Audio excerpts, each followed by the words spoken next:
for Irrelevant instead in the top lane. Irrelevant also a player having a very quiet split. I think in winter and spring, Irrelevant was like the glue that held this team together. He was old reliable. You always knew he was going to have a good performance over a weekend. This split...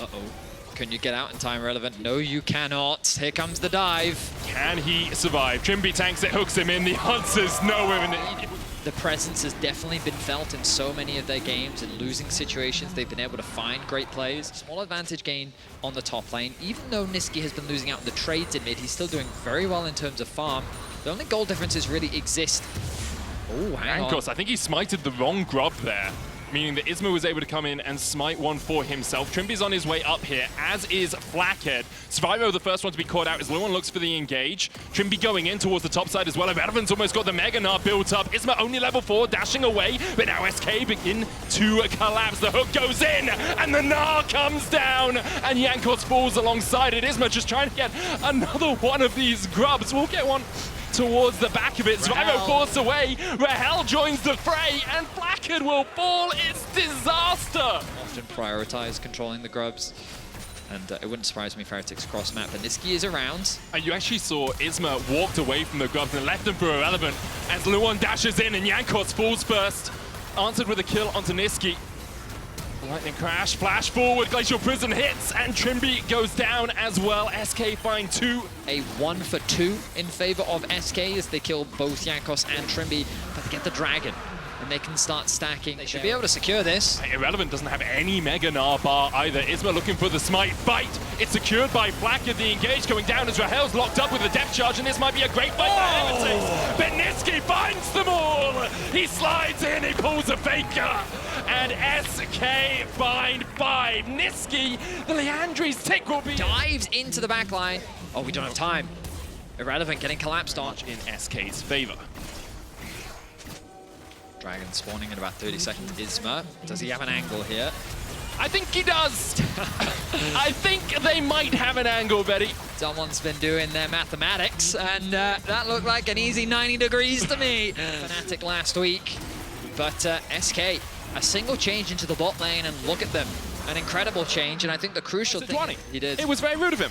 But now, SK are pulling Heretics towards a fight as they've started up the Dragon, the Baron in fact. Irrelevant has TP, no Mega Gnar built up on him. There's the teleport in, Magnus going onto the backline, and again! Spyro goes down, Jankos second to follow, all out from Wonder, but immediately has to dash away from Rahel, who is not giving up the chase quite yet. Requiem comes down, doesn't find anyone. Isma does fall in the end to Flackhead, but Flackhead the last man standing, as SK have lost their jungler, but not much else. A nice play there from Flackhead. By getting the kill onto the jungler, you'd think that maybe SK can't do the Baron, but they said, no, we don't need him. We'll be able to secure this. Great team play from SK overall. The fight gets divided onto 2 fronts, and they're able to navigate it beautifully.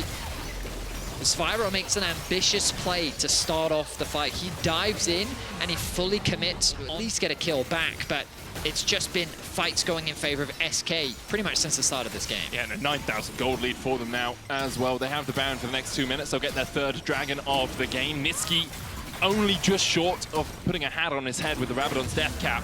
3 items for Rahel as well with the Immortal Shield Bow complete. Flackhead he's almost there. You know, he's got the Ginsus and the static, but Spyro only has an item and a half. Jankos still short of his 2nd. In terms of damage, SK far the better of the 2 teams. Glacial Prison hitting in.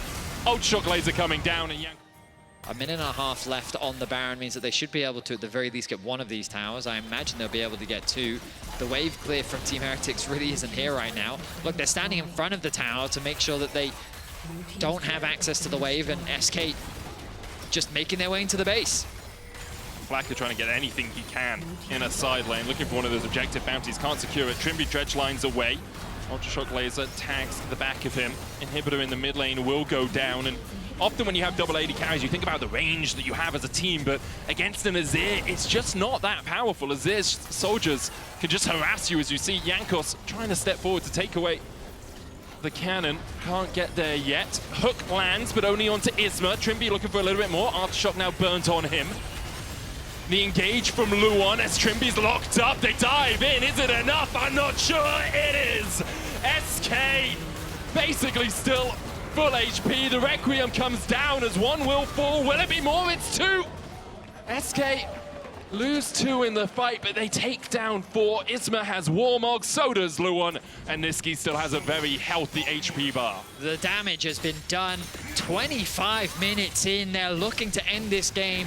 Absolute domination from SK as they look to lock a spot in playoffs. A promising early start for Heretics, but it all went pear-shaped. SK have been the dark horse so far of summer and continue to be so. They will lock their spot in playoffs alongside Fnatic and BDS. I mean, two